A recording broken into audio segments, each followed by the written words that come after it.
ലോകത്തിലെ പല ഭരണഘടനകളും എടുത്ത് പരിശോധിച്ച് നോക്കാം. നമ്മുടെ ഭരണഘടന അഭിമാനപൂർവ്വം പറയുന്നു, ഇന്ത്യൻ നാഷണൽ കോൺഗ്രസും മഹാനായ അംബേദ്കർജിയും ഈ നാട് നൽകിയ ഭരണഘടന ലോകത്തിന് മുഴുവൻ മാതൃകയായ ഒരു ഭരണഘടനയാണ്. നമ്മൾ ഭരിക്കുമ്പോൾ ആ ഭരണഘടനയിൽ ഊന്നിയുന്നുള്ള മുദ്രാവാക്യങ്ങളും പ്രവർത്തനങ്ങളുമാണ് നടത്തിക്കൊണ്ടിരുന്നത്. കഴിഞ്ഞ 11 വർഷക്കാലമായി ഈ ഭരണഘടന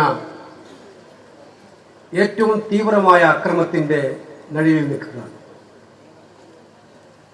പൗരാവകാശങ്ങൾ ലംഘിക്കപ്പെടുകയാണ്.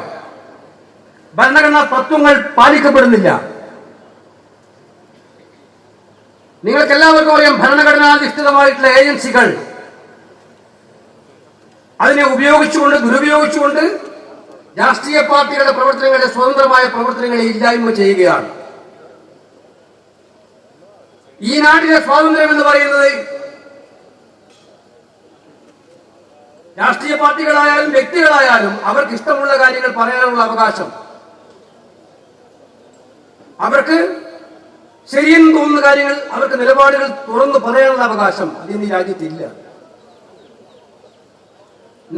സ്വതന്ത്രമായ നിലപാടില്ല എന്ന് മാത്രമല്ല, നിലപാടെടുക്കാൻ ആരെങ്കിലും തുനിഞ്ഞാൽ അവരെ വളഞ്ഞു പിടിച്ചാക്രമിച്ച് ഇല്ലാതാക്കുന്ന പ്രവണതയാണ് ഇന്ത്യ രാജ്യത്ത് കണ്ടുകൊണ്ടിരിക്കുന്നത്. എൻഫോഴ്സ്മെന്റ് ഡയറക്ടറേറ്റ് എന്ന് പറയുന്നത് ED, അതൊരു സാമ്പത്തിക കുറ്റാന്വേഷണ ഏജൻസിയാണ്. രാജ്യത്തില് സമ്പദ്ഘടനയെ തകർക്കാൻ ആരെങ്കിലും ശ്രമിച്ചാൽ അതിനെതിരായി നിയമം നിർമ്മിക്കുക, അതിനെതിരായിട്ടുള്ള നടപടികൾ സ്വീകരിക്കാൻ ചുമതലപ്പെട്ട ഏജൻസിയാണ്. പക്ഷെ എൻഫോഴ്സ്മെന്റ് ഡയറക്ടറേറ്റ് എന്ന് പറയുന്നത് ഇന്ന് BJPയും മോഡിയും അവരുടെ പാർട്ടി ഡിപ്പാർട്ട്മെന്റ് ആക്കി മാറ്റി അധപ്പതിച്ചിരിക്കുന്ന കാഴ്ചയാണ് ഈ രാജ്യത്ത് ഇപ്പോൾ കാണുന്നത്.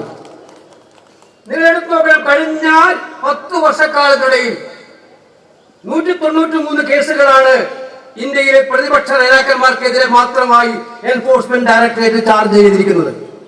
10 വർഷക്കാലത്തിനിടയിൽ 193 കേസുകൾ. ഈ 193 കേസിൽ 2 എണ്ണത്തിൽ മാത്രമാണ് അവർക്ക് കാതലായ തെളിവുണ്ടെന്ന് കണ്ട് ശിക്ഷിക്കാൻ കഴിഞ്ഞിരിക്കുന്നത്. എന്ന് പറഞ്ഞാൽ 1%, 100 കേസുകൾ ഉണ്ടാകുമ്പോൾ 1 കേസാണ് ശിക്ഷിക്കപ്പെടുന്നത്. അതിനർത്ഥം ബാക്കി 99 കേസുകളും രാഷ്ട്രീയ പ്രതിയോഗികളെ ഇല്ലായ്മ ചെയ്യാൻ വേണ്ടിയിട്ടുള്ള ഈ ഏജൻസികളെ ദുരുപയോഗം ചെയ്യുക എന്നതാണ്. CBI അങ്ങനെ തന്നെയാണ്. ഇൻകം ടാക്സ് ഡിപ്പാർട്ട്മെന്റിന്റെ ജോലി അതാണ്. എന്തിന് തെരഞ്ഞെടുപ്പ് കമ്മീഷനുകൾ പോലും നാട്ടിൽ നിഷ്പക്ഷവും നീതിപൂർവമായ തെരഞ്ഞെടുപ്പ് നടത്തേണ്ട തെരഞ്ഞെടുപ്പ് കമ്മീഷൻ പോലും ഈ നാട്ടിലെ നിഷ്പക്ഷമായ തെരഞ്ഞെടുപ്പ് നടത്താൻ കഴിയാത്ത വണ്ണമുള്ള സാഹചര്യത്തിലേക്ക് ഇന്ത്യയെ കൊണ്ടുപോകുന്ന കമ്മീഷനായി മാറ്റപ്പെടുകയാണ്. ഇത് ഉത്തരവാദിത്ത ബോധത്തോടു കൂടിയിട്ടാണ് കോൺഗ്രസ് പറഞ്ഞത്. ജനാധിപത്യത്തിന്റെ ഏറ്റവും മൂല്യഘടകങ്ങളായിട്ടുള്ള വോട്ടർ പട്ടികയിൽ പോലും അതിഭീകരമായ കൃത്രിമങ്ങൾ, അഡീഷൻ ആൻഡ് ഡിലീഷൻസ് ചോദ്യം ചെയ്താൽ നടപടിയില്ല. അപ്പൊ ജനാധിപത്യത്തിന്റെ എല്ലാ അവകാശങ്ങളെയും തകർക്കാൻ ശ്രമിക്കുന്ന, ഭരണഘടന പ്രദാനം ചെയ്യുന്ന എല്ലാ അവകാശങ്ങളെയും തകർക്കാൻ ഭരണഘടനയിലൂടെ വന്ന ഏജൻസികളെ ഉപയോഗിക്കുന്നു എന്നുള്ള കാഴ്ചയാണ് നമുക്ക് ഇന്ത്യ രാജ്യത്ത് കാണാൻ കഴിയുന്നത്.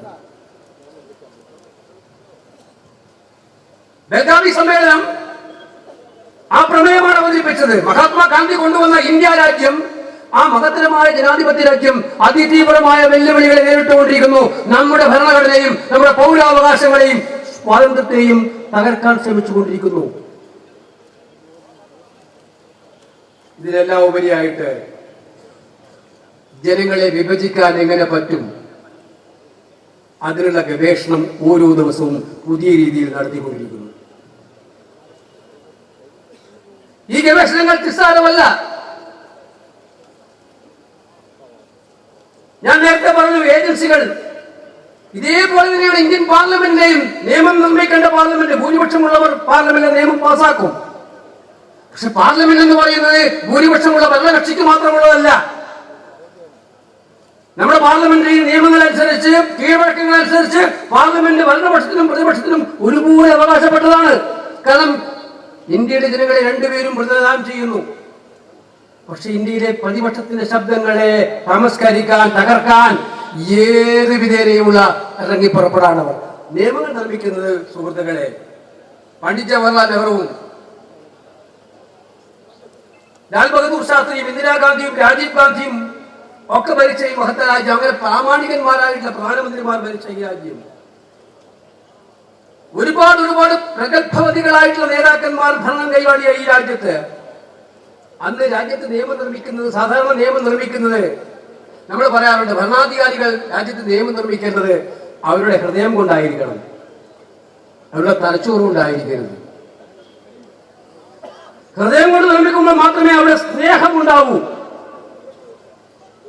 ഓരോ നിയമത്തിന്റെയും പിന്നിൽ ആ നിയമം ഏറ്റവും ഒടുവിൽ എഫക്ട് ചെയ്യപ്പെടുന്ന ആളുകളെ കാണണം. ഒരു നിയമം നമ്മൾ നിർമ്മിക്കുമ്പോൾ ആ നിയമം മൂലം അത് ബാധിക്കപ്പെടുന്ന ഏറ്റവും ഒടുവിലത്തെ ജനക്യൂവിൽ നിൽക്കുന്ന കണ്ണി ആരാണോ ജനം, അവരെ കൂടി കണ്ടുകൊണ്ടായിരിക്കണം ഭരണാധികാരികൾ നിയമം നിർമ്മിക്കേണ്ടത്.